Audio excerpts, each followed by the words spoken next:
webinar, Communication with Family. This webinar series is brought to you by CanDo MS, the National MS Society, and the Multiple Sclerosis Society of Canada. My name is Krista Sipp, Programs Coordinator for CanDo MS. CanDo MS is an innovative provider of lifestyle empowerment programs for people living with MS and their support partners. Through our programs, we empower people to manage their disease and move beyond their MS by adopting active and healthy lifestyle behaviors. Please visit the CanDo MS website to learn more about CanDo MS programs. You can register for upcoming webinars to learn about more resources from CanDo MS. You can also view archived webinars, and you can check out our in-person programs, including our CanDo program, our Take Charge program, and our Jumpstart program. 2020 dates will be on our website soon. The mission of the National MS Society is that people affected by MS can live their best lives as we stop MS in its tracks, restore what has been lost, and end MS forever. Explore the Society's programs, services, and resources on the nationalmssociety.org website.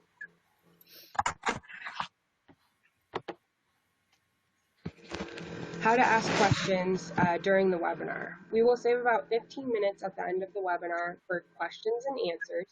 If you have any questions during the presentation, you can type it in using the Ask the Questions box, which you can find in your control panel in the top left of your screen. I encourage you to all be a part of this interactive discussion. This presentation is being recorded and will be archived on the CanDo MS website and the National MS Society website.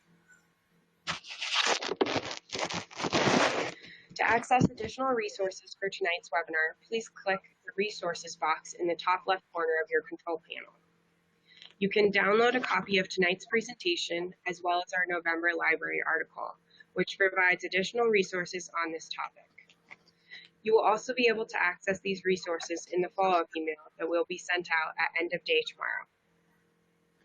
Our speakers this evening are Dr. Rosalind Kalb, psychologist from Maine, and then we also have a couple living with MS, Chris and Brittany. Welcome and thank you guys so much for being here. We really appreciate it. To kick things off, I'd like to hand the reins over to Roz. Thanks very much, Krista, and thank you to Brittany and Chris for being here with me tonight. I had the opportunity to meet them at a CanDo program and get to know what a fabulous couple they are, and I'm just so excited that they've agreed to share their experiences with you this evening. So our objectives for tonight are to ensure that all the people with MS who are listening and their support partners will hear about strategies to communicate, when they want to do that communicating and to whom they want to communicate, to understand the importance of a strong foundation of openness and trust between them so that they can communicate more effectively with others.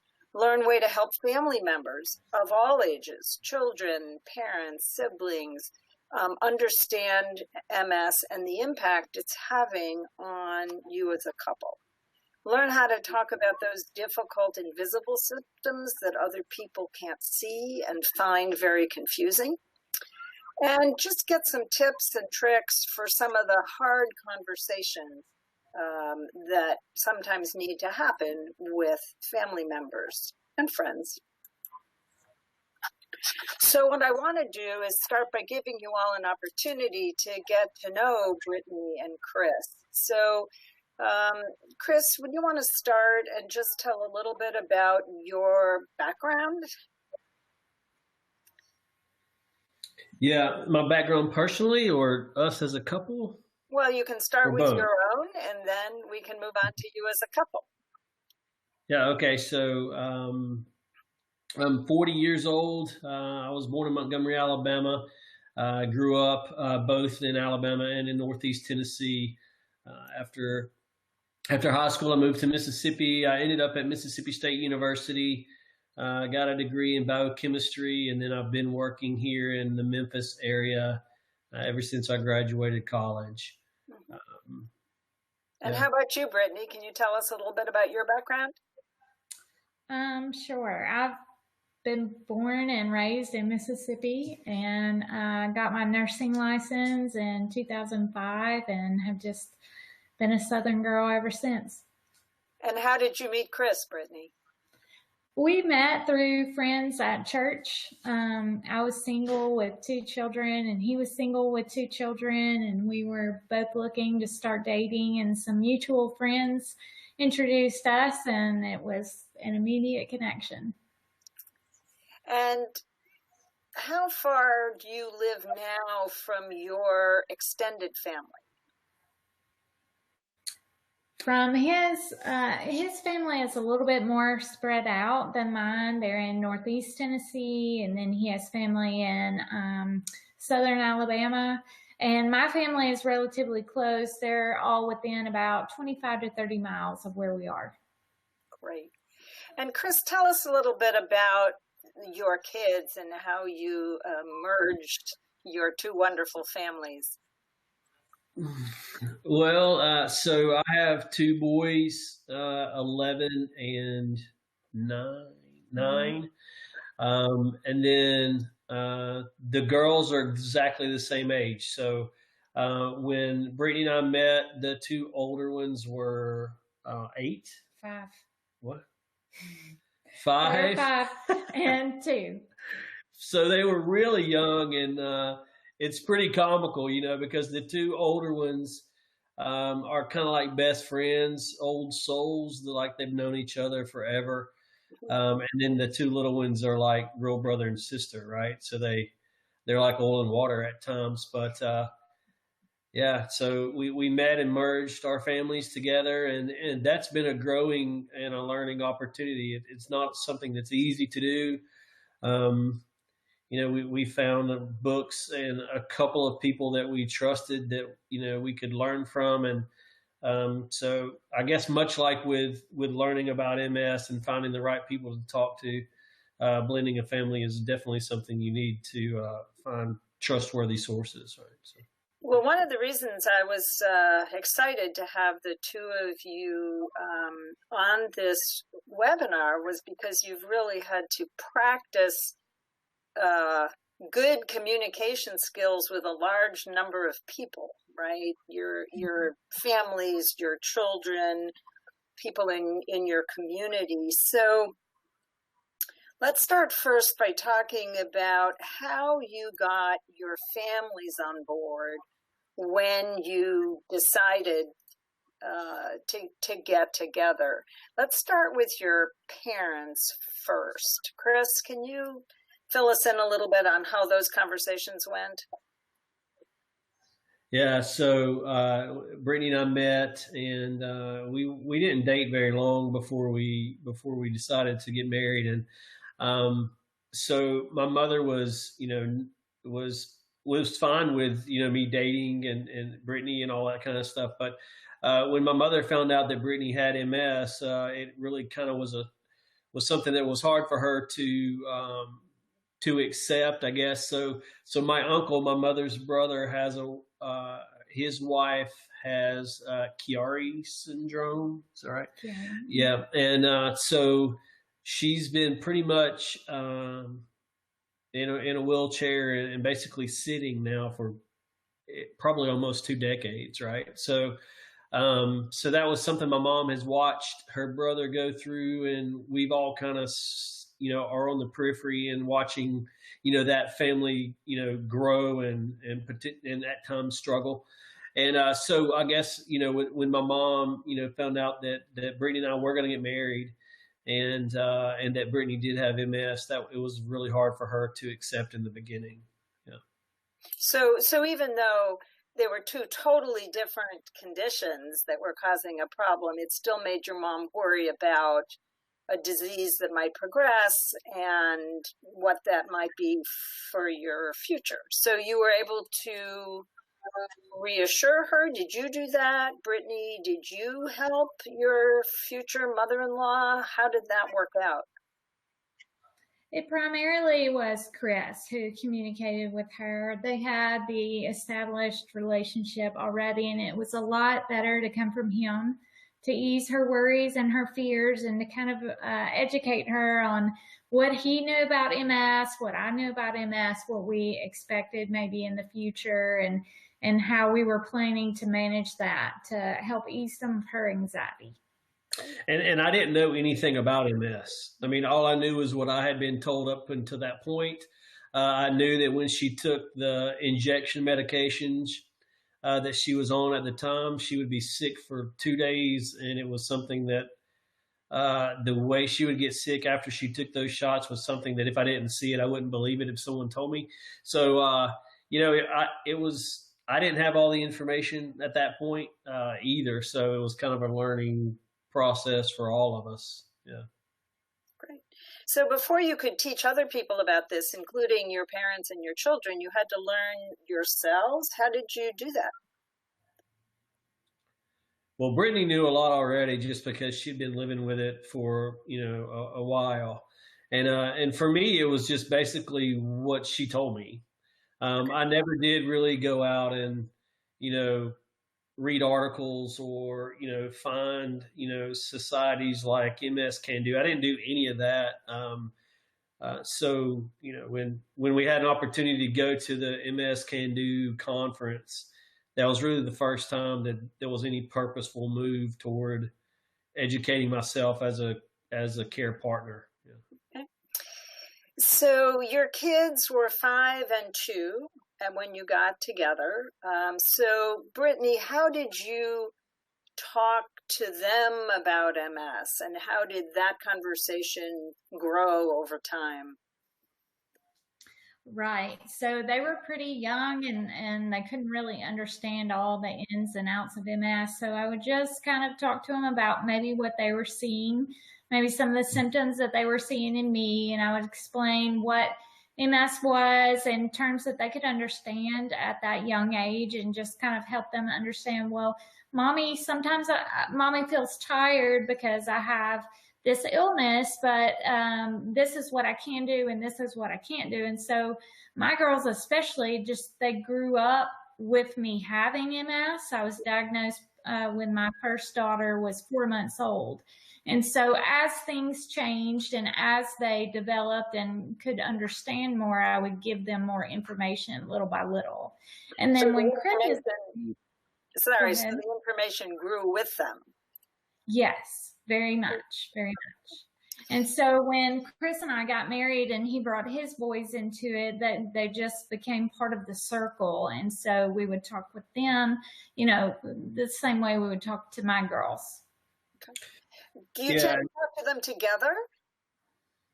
Yeah, there are times when we talk to them together. We with the boys, it's kind of like we had to kind of immediately had to go to baseline with them, right? Okay, well, Miss Brittany has this type of illness, and these are the things that it affects. So, if you see X, Y, and Z happening, then, we can talk about it if you want to talk about it, but that's what these things are related to. And there are times when we talk about MS as a family, especially like if we feel that things have changed at all, right? If there's some type of progression, and then we definitely have to kind of baseline. And there are times as a family, I think we've talked about this before, but there was one particular night where we were at dinner and things were really, really kind of crazy, right? And so the kids have all come home from school and they're all running around and everybody's at their dinner table and the dogs are barking and, all of those things are happening. Beepers are going off, and then, it's really overwhelming for Brittany at times when there's so much stuff happening at once. Sometimes it's hard for her to focus on any of it, right? So sometimes we have had to have that conversation about, okay, this is how, your brain works when there's 10 things going on at one time. Well, this is how, potentially, Miss Brittany's brain is trying to figure out how to work when there's 10 things going on at one time. So we have had to have that conversation before, so that now, sometimes we have to just calm them down and say, okay, let's one conversation at a time, one kid at a time. Okay, it's your turn. Your turn to talk, and then you kind of go from there because otherwise it's just the processing is really hard. For anybody, much less if you already have struggles in processing things in a timely manner, then that's hard. So Brittany, when you're in a situation like that and things have gotten very difficult, you too much is going on, too many distractions, you can't really process. Are you able to speak up and explain, or is that a time when you really need Chris to step in and help with the explanation? I think those are times where I really need Chris, because sometimes I'm to the point I'm so fatigued and overstimulated that I have a hard time even recognizing what's happening or putting words together to even communicate what I need. And he's gotten a lot more in tune with me and with my needs and energy levels, and he's able to communicate that much better because of just he's had the experience. Well, it also sounds like you have a wonderful level of nonverbal communication between the two of you. So if Chris can read your signals and speak up, that means you've had some practice at this and you've really learned how to manage a tough situation. So that's great. So, yeah, and I don't always see it, right? I mean, there are times when it probably goes too far before I realize, oh no, the rails have fallen off, the train's off the track. I have to try to fix this, because, if you're not living in it, you don't feel it that way. So sometimes, I don't see it till it's too late at times, but, it is something that I have to, I really try to pay attention to so that I can help, because if I help step in at that moment, then it really de-escalates everything, right, from that point forward. So have the older kids gotten to the point at all where they can pick up on it themselves, Brittany? Or do they still need a lot of cueing to know what's going on? They still need a lot of cueing. They're only 11, and so they're kind of in their own world and their own minds. And my oldest daughter, she just started playing the trumpet. She likes to bring it out really late at night when it's time to go to bed and toot on it. And they don't get it yet. They don't. Cheer up. That'll only last another 6, 7, 8 years. Right? Yeah, for me, I know there's been one time in particular where, we were around the table again, dinner table, and I think we were talking about MS or something. And after everyone was done talking, Gabe, my oldest son, asked Brittany if it affected her mood, right? Like, does MS affect, I think he said your mood, right? Yeah. Yeah. So, so even though they don't ask questions, I think they're smart enough, emotionally smart enough to figure out, they're trying to figure out what is related to MS potentially, and then what's just normal. Right. Right. Well, and I think we know that about children in general, at least from some research we did quite a few years ago, interviewing young kids. They're actually very sensitive to their parents' moods. They pick up sort of the atmosphere around them, and even when they don't understand what it means, kids, their radar is up for tension or worry or whatever. So I think he is showing what's wonderful about his asking the question is that he's comfortable asking it, right? He's able to speak up and ask you and know that that's okay. So when you two are talking to other people about MS, how do you decide how to communicate what's going on with other people? Because I'm assuming you don't tell the same story or the same level of detail to everybody. Brittany, do you want to take a first crack at that? Sure. So it kind of depends on who's asking.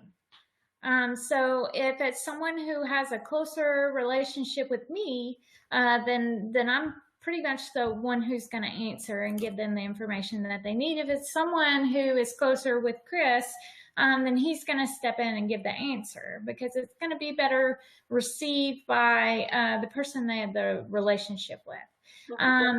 The other factor that maybe we subconsciously kind of go through our mind is, how much does this person need to know?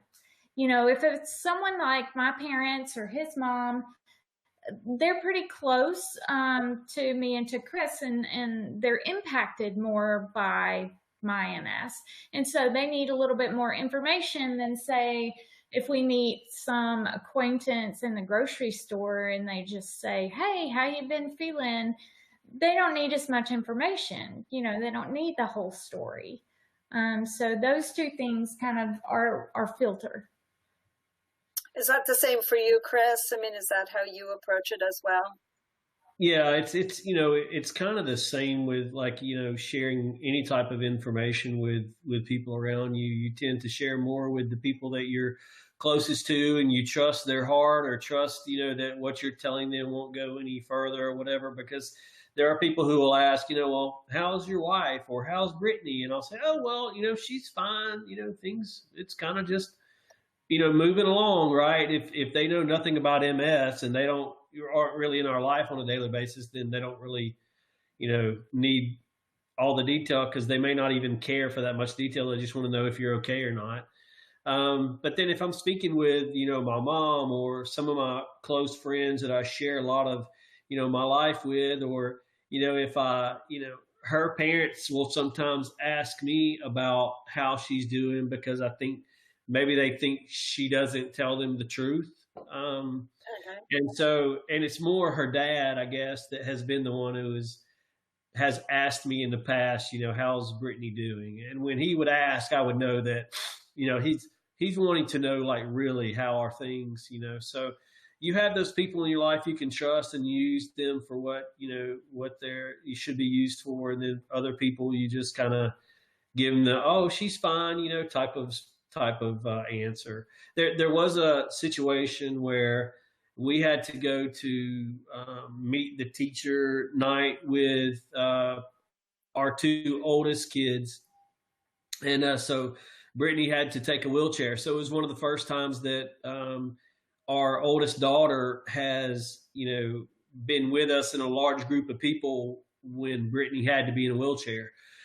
So that was a big step really for all of us, because we had to be around a bunch of people that we didn't know, and some people we would know, and they've never seen Brittany in a wheelchair before. And so we did see people in the hallways that would kind of stare and look, you know, and try to wonder and figure out what's happening. And we did have people come up to us along the way and kind of ask basically what was going on. But Hannah did well. I mean, she led us in. She didn't run away. But she did kind of lead us through into the classroom, and she became more comfortable, I guess, with it as she's being exposed to it. Yeah. Mm-hmm. Yeah. That's wonderful, and it sounds so clear from the way you talk that the two of you completely trust each other to share the information in a way that is acceptable to both of you, right? So somehow, since you've known each other, you've really laid this very strong foundation together, which then makes you seem very comfortable handling these conversations with other people. Did you work at that, or were you just lucky enough that it came naturally to the two of you? We just failed a lot at first, I think, is maybe it's how we learned the hard way. But trial and error. Yeah, you know, blending two families, if you're not communicating about things, you're really at a disadvantage, because just the logistics of moving kids from one place to the other and making them feel as though they have a single home when their home may be in two different places. Just being able to communicate with your spouse and your kids about those type of things makes some of the other communication a lot easier. So this type of communication is easier for us because we're having to learn how to have a lot of more difficult conversations or communications at the time. So we just kind of went with it. I mean, we didn't come into it knowing exactly how to do and what to say.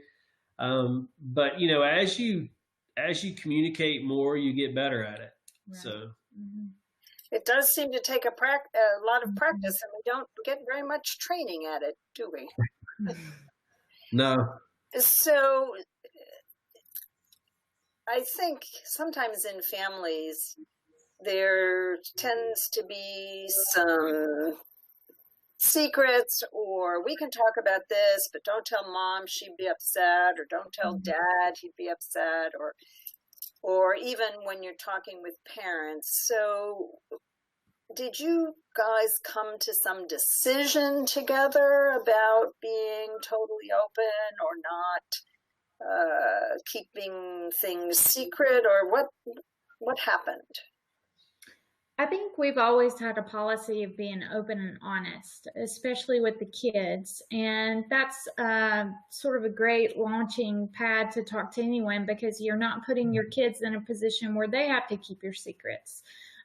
So open and honest is just our policy, and that has worked well for us. Great. Yeah. And we both have the freedom to,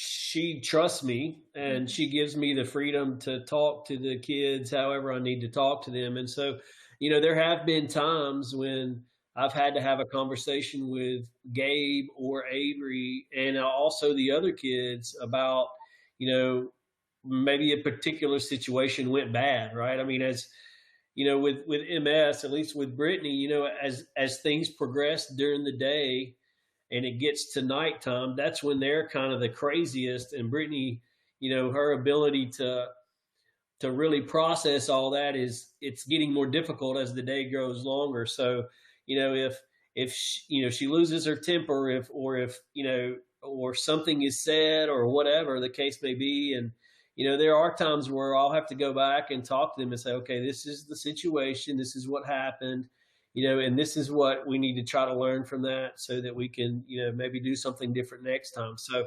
I don't come to Brittany after those conversations and say, hey, I just had a conversation with Gabe or with Avery or whoever, because that's not really, first of all, that's not helpful. And second of all, it's important for the kids to know that, we can just talk about it. We don't have to, it doesn't have to be this scheduled thing. We can have a real conversation when we need to about what's actually happening. So you mentioned using the wheelchair to go to the school, but that doesn't happen very often. So would you say that most of your symptoms, Brittany, are invisible to other people? Yes, I would, and they have been for quite some time. I've had MS for 11 years, and I've been very fortunate to not have any very noticeable outward disability. It's only if I have to walk long distances or if I'm out in the heat that you can really tell that something is different. And so for the most part, my symptoms are very invisible. Yes. So there are benefits to that for sure. You're not dealing with a lot of mobility issues or other things that are easy for people to see. But the challenge, of course, is that means there's a whole lot of stuff going on in your body that others may find mystifying or confusing, whether it's your kids or people you know socially. So how have you dealt with that? We always talk about it as kind of the tip of the iceberg. People, when they see MS that has a lot of invisible symptoms, they're really missing the big picture because they're they're only seeing a little bit. So how do you explain that to other people? So I guess the biggest thing is it's an ongoing conversation with my parents or with close family members or friends at church. It's just educating them about what MS does and how it can affect you in various ways. And I can interject, the way that I've experienced it, but just in general, there may be things that happen in the future that shouldn't come as unexpected if they see it. So that, and just leaving the door open for continued dialogue. I always welcome questions because I'm happy to explain what my experience is or what I've learned about MS. And so that way people feel very comfortable to ask me about it rather than wonder or ask someone else or whisper, about it, or go to Chris when they can absolutely come to me, and I'm happy to explain. Yeah, and I think that one of the other things is, as I guess probably in the past year and a half, there has been a little bit of progression, and so really people are starting to see more. I guess the people that we're around more are starting to actually see, some of the more physical signs of MS versus, 2 to 3 years ago, unless you told them, they wouldn't know otherwise. Right. So, and then so the boys play baseball all the time, and Mississippi is a very hot place in the summertime. And so a lot of times it's just that she can't go. We've got, we have got a scooter that, an electric scooter that's, so she's able to get from the parking lot to the front door, without being totally done. But so as we become more active and as she progresses, people see more. And so, and that's just part of it, right? I mean, it's going to happen no matter what. So we just have to have all the right tools that we need to help get her there when we can. Well, and that took us very nicely into this next slide of parent and child giraffes. It's cute. So is there anything that you haven't said already, Chris or Brittany, about things that have been tough questions from your kids or tough issues that you've had to explain? Are they also aware of the progression, for example? I think so. I mean, I think they probably see it, and I don't know that we've sat them down and said, okay, do you understand what progression means? Because we do have those type of conversations where Brittany will start the conversation as, do you know what MS is?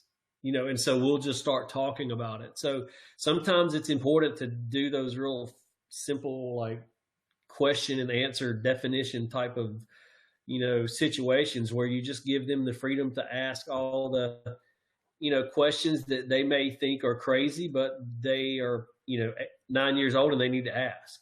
Yeah, that's the key, is the freedom to ask. They know that no matter what the question is, that they can bring it to us and we will attempt to answer it. And we know that it's okay if we don't have the answer. We've gotten comfortable with that. Sometimes we don't know. Are you going to end up in a wheelchair? I don't know. It is a possibility. And so you talk through that and what would that mean? Are you scared of that kind of thing, how that affects them and what they're thinking? But just giving them the freedom to ask is the biggest thing. Super. Yeah. And, I think you have to choose the path of honesty, and it may get you in some interesting places. One thing we've talked about before was, so our youngest daughter, Caitlin, tends to take on everyone else's weights. And so at one point she did go to school and tell the teacher that she had MS. So we had to make sure we went back to the teacher. I think Brittany, had a conversation with the teacher about, why Caitlin was saying those things. But, at least she understands what it is. And, if you're going to be honest with your kids, you got to be okay with whatever the fallout is of being honest. you know, Did any of them ever ask if they could catch it from you? Yes. That is probably the number one question that we've gotten is, can I get it? Is it contagious? Yeah. Well, at least we can reassure them that it is not at all contagious, right? Right. Yeah.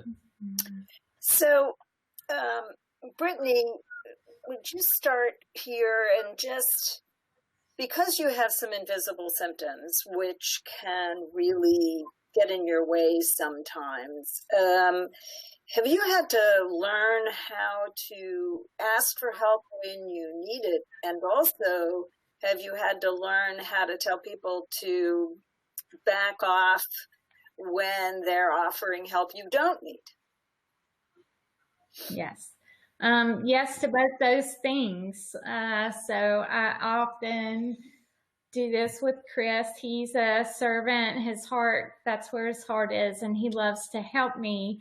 And sometimes I have to stop in and explain to him that it's important that I do all that I'm capable of doing, and I will ask you when I need help. Now, the other side of that is I've had to become better at asking others for help when I do need help and not be quite so stubborn trying to do it all on my own because I can't anymore. So that's just been an ongoing thing that I'm practicing to get better about when to communicate to other people that their help is appreciated but not necessary, and when to communicate when I just can't do something and I need someone to assist me. Chris, what has that been like for you, trying to read the signals and figure out what's going on? Yeah. So, you know, we went so long without real progression. I mean, we, you know, in my time with Brittany, you know, until really about a year and a half ago, there wasn't much for me to do or to help with. And, you know, so when we were able to sign up for the MS CanDo conference, that was really my opportunity to learn all the things that I didn't know. Like I didn't know what progression even looked like. I didn't know what it looked like 2 years down the road or 5 years down the road, or, you know, I didn't realize that, you know, that progression could mean that, you know, your wife still has a fine time walking, like that's not an issue, but it could be that speech and cognition is an issue. Like I'd never even thought about the fact that, you know, someone could walk perfectly fine, but yet the MS have, you know, affected other parts of their brain and other parts of their life. So, you know, when I went to the conference, it was a very much an eye-opening experience for me, and it was very, very helpful because I learned a whole lot in a short amount of time. And really we made a lot of big decisions when we came home after that. So that was an important time for me. So, you know, just getting educated however you can is a big deal, and surrounding yourself with people who you know, I needed to know what progression looked like. And for me, as a husband of someone with MS, I needed to talk to other husbands that had wives with MS. And you can't just walk down the street and meet those people, right? You got to purposely put yourself where those people are. So that's what we chose to do with the MS CanDo thing. And so it was great. So, a tough question for you, Chris. If you were in a situation where things got complicated or you were feeling overwhelmed for one reason or another, would you be able to ask for help? Yeah, I mean, well, that's a good question. So I don't know, if it would come out of my mouth as I need help, but, because I might not just come out that way, but there are people who I would find and I would tell them, hey, this is what's happening. And I need to try to figure it out. So then at that point, they would probably encourage me to do exactly what I already knew I needed to do, which would be to reach out to, you know, maybe even people on your team, Ross, right? Or the people that, you know, we've become Facebook friends, you know, because of the MS conference. You know, there's a couple of guys in general that I can think of that just because of our experience together there, I could probably make one phone call and get a lot of good information. So. Great. I'm glad to hear that you've got that network going, because sometimes we're so focused on the person with MS and helping them get comfortable with the idea of setting boundaries, asking for help when they need it, but going it alone when they don't. We forget that that's also a very important skill for support partners who need to be comfortable reaching out for support or assistance or resources when they need it. So I'm really glad that has worked for you. So you've already touched on a lot of these things, but I think what we see with communication with family members and friends is that there's often some common misunderstandings. So you've alluded to educating people about how MS is different for everybody and that you're busy educating them about your MS and how it might be different. Is there anything about that unpredictability of MS that you have had to deal with friends or family that we haven't talked about? Well, I think as the person with MS, you get a lot of the, my second cousin had MS and they look like this. And so in that person's mind, that's where you're headed, whatever their experience is. And so like with the unpredictability, it's just educating, saying, well, that hasn't been my experience, but this is what I am experiencing. And these are the areas where I find I'm limited or I'm still functioning well in those type conversations. Well, and similarly with the second item here, so you're obviously young and beautiful and healthy looking, Brittany, and so other people may be surprised when you say you can't do something or you don't feel well. And so you must have a challenge helping them see all of you as opposed to just what's so obvious when they look at you, whether it's your kids or family. Right. So yeah, so we're very active in our church, and there's lots of opportunities to serve in the church. And so you can sometimes partner with outside groups too. And so when they're looking for volunteers to do this thing or that thing, I have to be very vocal about what I'm able to do and what I'm not able to do and why. I can't be a runner to run back and forth between the parking lot and the cafe inside, and people look at me and they don't understand why. And so then the conversation has to happen. Well, I'm limited because of MS and this is what it looks like, but I can do X, Y, or Z and give them options. Well, and that ties really well into the next, which is the fact that you can't do some of the things that they might ask you to do. It is not the same as you're not wanting to or not caring about the effort. So you're having to convey all the time that you do care, and these are the ways that you can help. So that's super. Yeah, so that's a big one in our family because all of our kids are all active and they do a lot of stuff that's outside. And there were times when we could only stay at a baseball game for 20 minutes of the game, right?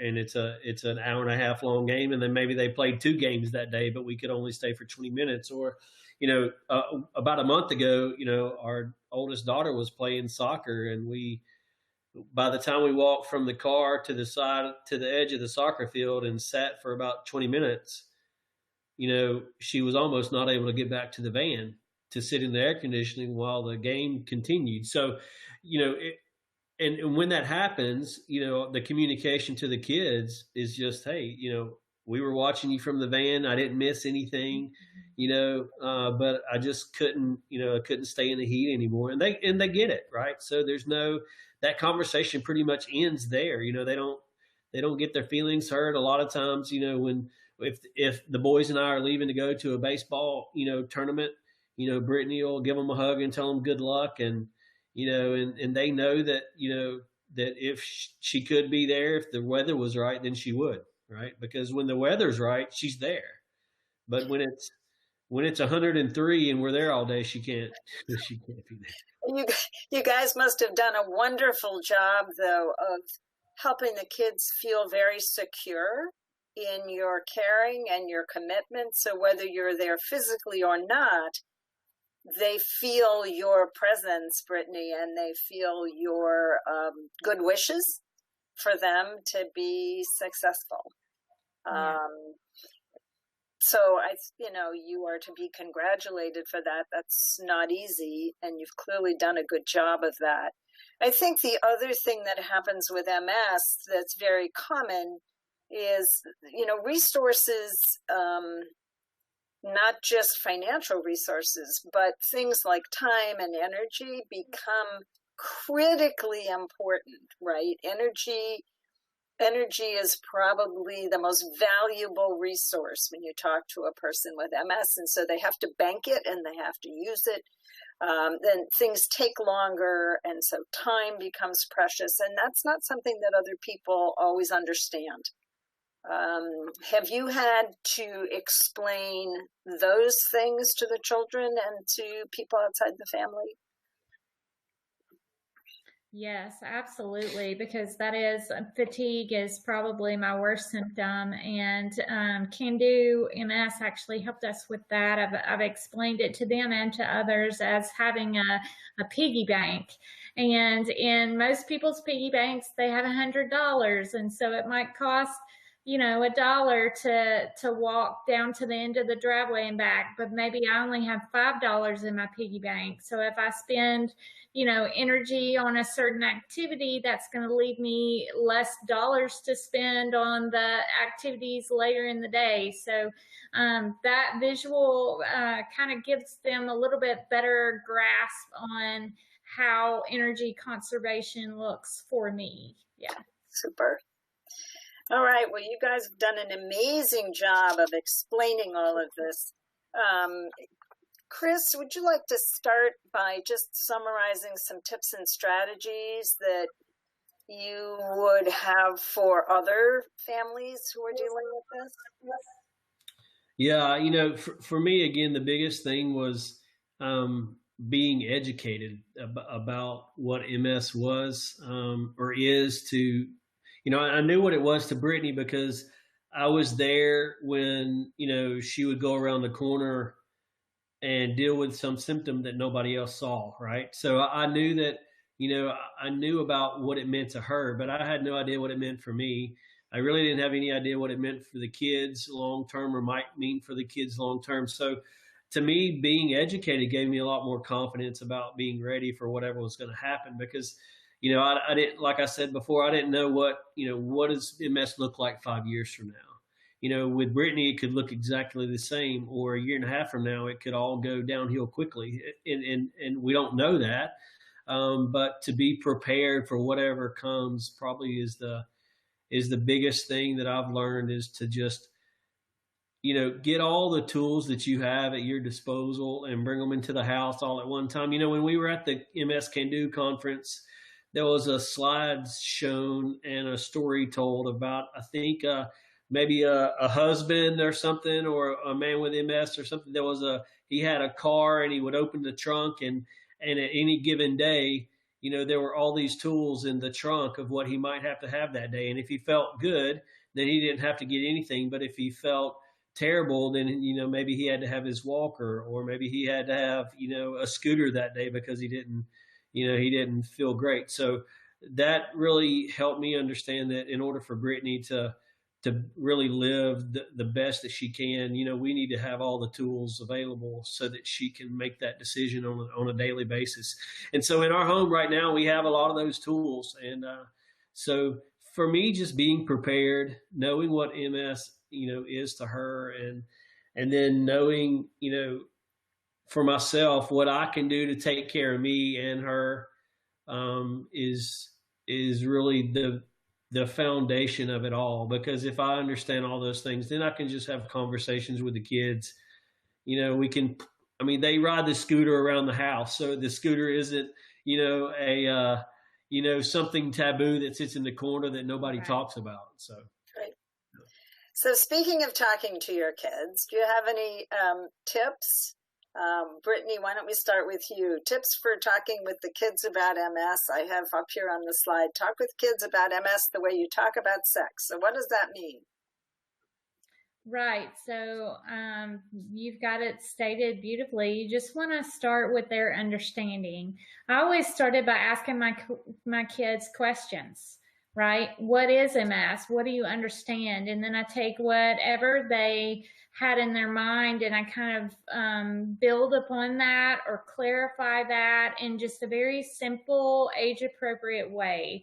And then leave that door open for more questions, because as they grow and develop, their questions will get more detailed or they'll want to know more information. So give it as it comes. Don't try and force it. Let them kind of lead the pace on that. Mm-hmm. Great. Yeah, and for me, I guess I'd like to add is that, you don't want to wait to have open communication with your kids until you need to talk about sex or MS, right? So one of the things that, that I've done for years with my boys and, is when we lay down at night, I say, okay, you got any questions, anything you want to talk about? And so if your kids know that they have the freedom to ask you anything at any time, and because I will, I'll say, okay, well, you have any questions? Like what are kids talking about at school? Are kids talking about sex, or, do you have questions about it? About, boys and girls and bodies and all of those things. And so they know that if at any time they do have a question, then there's a venue for them to ask it. Right? And they know you won't faint, Chris. Do I? They know you won't faint. So that's right. Well done. So it's the same way with MS. You have to keep that line of communication open. Give them an opportunity to ask you questions. Do you have questions about, for me, it would be, do you have any questions about Miss Brittany's MS and what it looks like to you, or how does it affect you? And if you do that, it opens up doors for other types of conversations when you need to have them. So I think what we've learned tonight from Chris and Brittany are some really important lessons, and that they got comfortable with each other first, comfortable in how they wanted to talk about their blended family, the MS and the impact of MS. And they learned to talk to other people in ways that felt comfortable. They kept it casual when the questions were casual, or from strangers, or just people being polite. And they saved the detailed answers for people they knew really cared and trusted, that they were going to get the real dope from Chris and Brittany about what was going on. And I just want to add, although there don't seem to be any secrets going on in this family, that when there is information that you need to keep confidential, whether it's about MS because it might affect your employment or any other situation like that, it's just a good idea to remember that most people don't keep secrets very well, even when you need them to. So think very carefully about the information that you share with others, and assume that once it's out there, it's out there. And that's a message particularly for young folks who tend to post anything and everything that's going on in their lives, and then it becomes very, very public. So be aware of all the different ways that you communicate, and think carefully about who needs to know important information, how you want them to hear it, and how you want to convey it to them. Thank you very much, Brittany and Chris. You're terrific, and I've enjoyed having this conversation with you tonight. Yeah, thank you. It's been a pleasure. So we have a little bit of time, about 12 minutes or so, for some questions and answers. And we've had a great number of questions come through. So thank you so much to everyone who participated tonight. If you don't get your question answered, you can always go to our questions and answers page on the CanDo MS website. It's under the resources section of our website. So you can submit your question there in case we don't have time to answer it. We had a number of questions about mood, actually. So I wanted to, I know we talked about it a good amount, but I did want to bring that back up since a lot of questions came through about mood. How should I communicate with family about mood swings? Any recommendations? Brittany, do you want to answer that? Sure. What was the question? How do I communicate with my family about mood swings? Yeah. Anything you experience? Any tips for anticipating changes or phrases that are helpful, stuff like that? Right. So I guess this is primarily going to affect my kids the most because they're around me. I tend to get very tired at night, and that's where I see a shift in my mood. I become very kind of short-tempered and easily frustrated. I just have a lot of difficulty processing a lot of stimulus at one time. So I've had to just communicate with the kids that, you know, mommy gets really tired at the end of the day, and so I'm not able to listen to three of you talking to me at one time.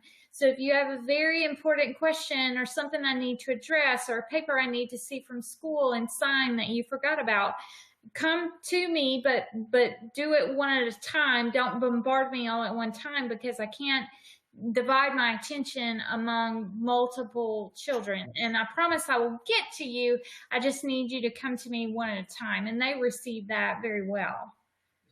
So one thing I would just add to that is that sometimes when your moods are feeling a little out of control or out of whack because you're very, very tired, that may not be the time that you're able to have that conversation. So as you mentioned before, that's when Chris can step in and help. But I think it is also helpful to know that you can have this conversation in a morning or afternoon time sometime and just say, you know, sometimes at night things get a little crazy around our household. And so you may see that my moods change, or I'm short-tempered, or I lose it a little bit. This is why. And so here are some tips for how to handle things better at night so that they don't blow up. Thank you very much. Awesome. The other topic that was brought up, I have a couple of questions about extended family members. So the first one that I thought was interesting, you know, my sister thinks I just want attention. What's the best way to communicate with family when they don't understand? And I'm sure there's a lot of people that can relate to that. Particularly when there are a lot of invisible symptoms, which we sort of talked about before. So have either of you had that experience where you got the feeling somebody was thinking you were just being dramatic or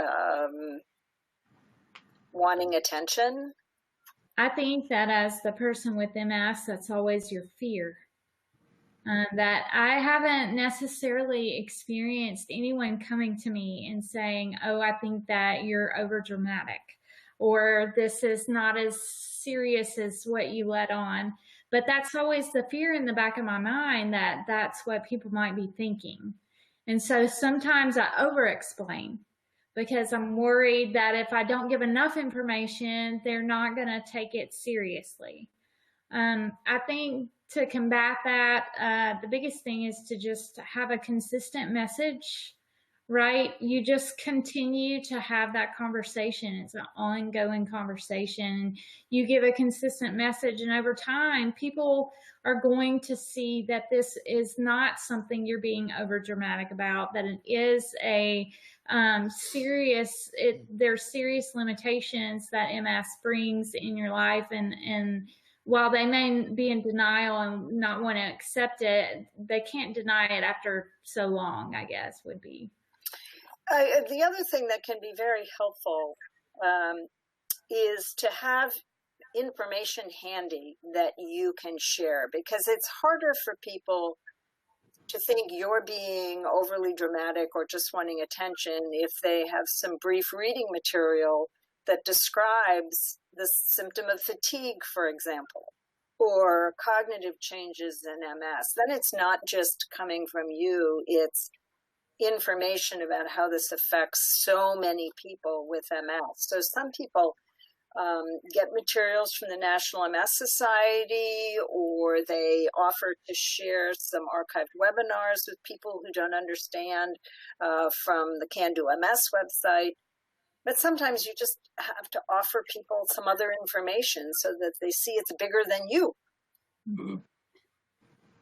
Yeah. So one of the things that I find myself doing is when people ask those type of questions, if they, or even if it comes across as how is she doing or whatever, I often tend to not agree with them in the sense that, that I didn't, that I don't know exactly what's happening with her, but I kind of play devil's advocate and go back and say, well, I know that it doesn't look like a lot, but, her type of fatigue is much different than, my type of fatigue, or, I know to you, it may look this way, but, this is what it is really happening, so I kind of have to kind of take a couple of steps back and kind of walk them through the, look, I know you don't understand, but, it wasn't easy for me to understand either, but I've seen it. And so this is what it looks like. So.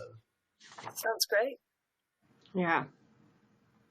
The other question I had about extended family members, this was a question coming from a support partner.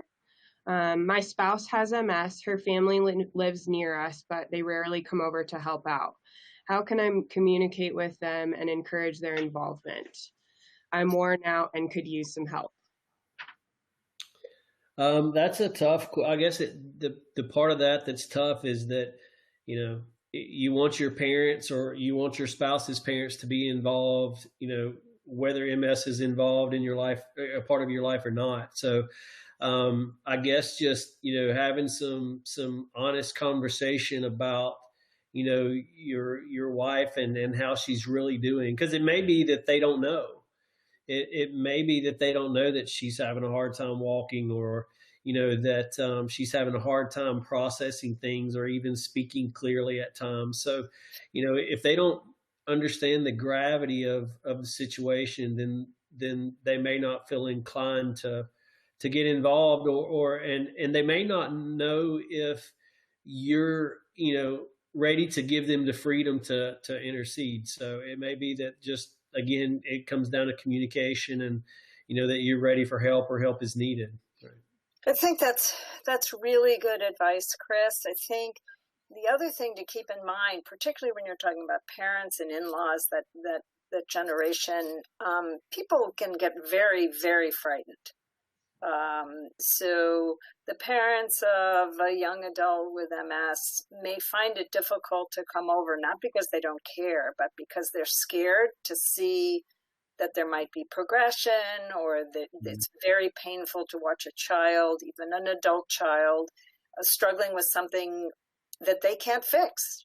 As parents, we always want to be able to make things better for our kids or protect them or take care of them. And so sometimes people back off because they're just frightened. And so sometimes you can reach out and say things. I know this must be really frightening for you. I know that it's hard for you to watch your daughter or son having difficulty, but we would love for you to come over. We want you to ask whatever questions you have, and your support and help would really go a long way, because we could use some of that.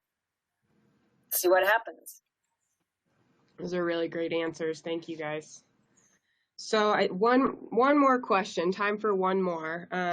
How can family members who have a loved one with MS communicate with that person to encourage outside interaction and socialization? So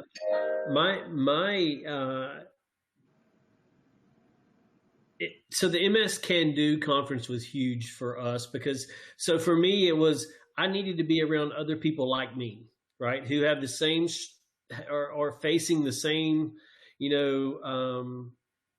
struggles that, that I may be facing. But for Brittany, it was exactly the same. So, she doesn't have people in her life on a daily basis that have MS and can talk to her and understand what she's walking through. So, surrounding yourself, even if it's for 1 week out of the year, or a weekend out of the year, but surrounding yourself with people who, in one sentence, you can be on the same page because of a like disease or whatever.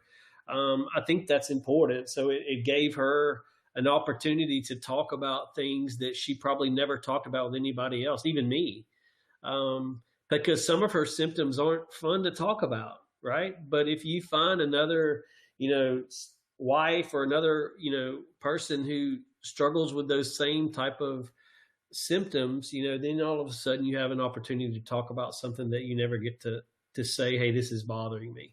And for me, again, I just sat back and I wanted to know what it was like as a husband to have a wife that had a progressive disease. And so if I wouldn't have come to the MS conference, I still would have no idea what that looked like. I think one other aspect of this is that people's lives can tend to start shrinking without them even being aware of it, right? I'm not comfortable seeing people. I'm not comfortable going there. My symptoms are interfering. So we won't do this, or then we won't do that. And pretty soon life has gotten pretty small. Sometimes even it's in the house and not with other people. And so this is when I think support partners can really be helpful. By inviting their loved one with MS to go out into the world again. I miss when we used to take walks together. I miss when we used to socialize with our friends. I miss when we took the kids to the zoo or a museum. Let's look at those tools that Chris was talking about. Let's look at all the strategies and tricks and tools that are available to us to figure out how we could put them to use to get back out into the world and keep our lives as interesting and full and exciting as we want them to be. And sometimes it's the support partners who really have to lure their loved one with MS out. And sometimes it's the person with MS who has to do the same thing for the support partner and say, we can do this. We just need to do it differently than we did it before. Right. Thank you guys so much for being here. Brittany, Chris, thank you. Roz, thank you guys so much for participating in tonight's webinar. We really appreciate it. So for a few more resources.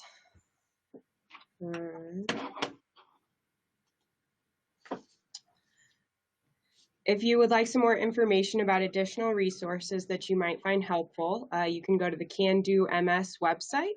You'll find archived webinars, e-news, and library articles. You can also submit a question to the Ask the CanDo team on our Q&A page. Additional great resources come from the National MS Society. We recommend checking out the MS Navigator. Make sure to look at that online, or you can also call the MS Navigator phone number, which is 1-800-344-4867. Again, that is 1-800-344-4867. For those participating live tonight, you will see a survey appearing on your screen at the end of this program. Please take a moment to take the survey and share your input. Your feedback helps us to continue to improve our webinar series. How can you help CanDo MS continue to provide educational programs at no cost? Join the Kick MS squad. Kick MS is our new peer-to-peer fundraising platform and is super easy to get started. You can do anything to raise money for programs just like the one you attended this evening. You can ask for donations instead of gifts on your birthday, take part in a run or walk event, host a barbecue, or hold a bake sale. The ideas are endless, and the best part is you'll be helping other families such as yours have free access to programs. Visit cando-ms.org/kickms to get started. CanDo MS is excited to introduce MS Path to Care, an educational initiative that aims to empower people affected by MS to be active partners in their healthcare experience. This collaborative initiative focuses on the importance of shared decision-making in MS care and encourages people with MS to work collaboratively with their support partners and their broader healthcare teams. We invite you to explore the resources within this initiative by visiting mspathtoCare.com. And the next presentation on our webinar series will be the final one for 2019. It'll take place on December 10th at the same time as usual, 8 p.m. Eastern Time, and the topic is on debunking diet myths. As always, you can register for our webinar series free of charge on the CanDo MS website, cando-ms.org. Thank you for joining us and have a great evening. Again, please take the survey, which you'll see appearing on your screen now.